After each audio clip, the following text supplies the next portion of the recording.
What broke in your team between 500K a month and 3 million a month? And what system did you build to fix it permanently?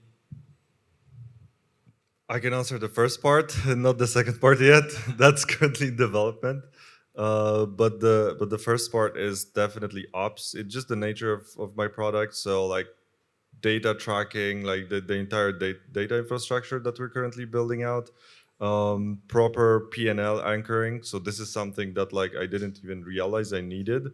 Right now, I really needed to make good decisions. So this is one of the most important things that we're currently solving for, and also hiring for like a really elite operator, COO type of person. So that's what we're currently solving for. But like the entire data infrastructure, like knowing our numbers, knowing that I can trust the numbers, knowing that the numbers are anchored properly, so I can make good decisions and actually see the levers that I can pull.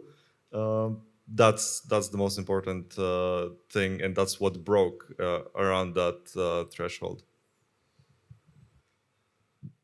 I think for me, things that are broke, probably just like a thing around, like for example, something broke on the funnel, and the person like or nobody actually owned this specific area, like to kind of like, yes, you need to maintain that, you need to see if this metric is if this metric is going down, then you know the underlying cause why it goes down. So recently, for example, it happened, and everybody thought it was an ad problem until we had a call, and we had like a full breakdown on every single metric on the front end and back end. And I was saying like, okay, cool, this is our baseline, let's say in the last 30 days. And if there's one metric that goes beyond below the baseline significantly, then there's most likely some sort of breaking point. They need to go understand like what kind of questions does this metric answer, and then try to find out the exact cause, right?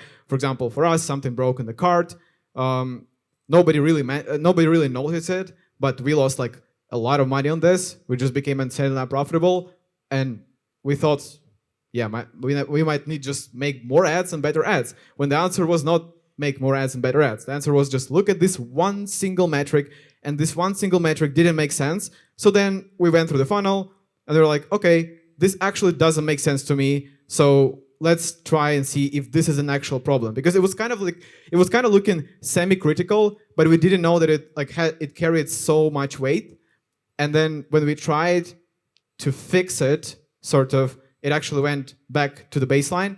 And I think one thing is just like always breaking down. For example, if you have unique CTR of the post, unique CTR of the link, then landing page view, then scroll rate, CTR to PDP from pre-lender, cost per add to cart, cost per checkout, and cost per purchase, and you look at each of those metrics, and you will always find the answer. I'm pretty sure there's like even more metrics that can be tracked, but there's always going to be the answer, always. The question was what broke. Okay. Got it. So for us, right, and this is kind of byproduct of scaling up quickly, especially, was inventory and forecasting and planning and all of that, right? Because if you go from 500K a month to 3 million a month, your volume is 6xing. And if it's like Black Friday, especially, or because that's kind of when we scaled up the first time. And if you just scale by 6x, something like you're going to run out of inventory, there's going to be no stock, there's not going to be anything. So the first thing is, and this is like trying to pre-plan ahead, talk with your suppliers ahead of time and try to get like credit terms on them and see if they can pre-produce. And with that comes like building a presentation for them and then explaining to them, okay, we're doing this. If we scale to here, we're going to need this and this. And especially if you do it now, before any of that comes up, you can negotiate your way there. Like each time you place an order with them, you can slowly chip down like the amount you have to put up front, extended terms. They can prepare more stock ahead of time. And yeah, by the time that you scale up, even though they might not have it produced, they'll probably have the raw materials in hand, and the lead time for all of that will be better. And another thing is figure out or hire a developer or some CRO guy to set up like a pre-order button ahead of time. For us, I did not do that, right? I went from, I think, 10K days to 100K days in like under a month. And when you see that much money for the first time, you think, damn, like I don't want to lose any sales. If they see it's sold out, then they're not going to buy, which was really bad for us because then we kept selling and selling. And then our BM went down, like we couldn't find it.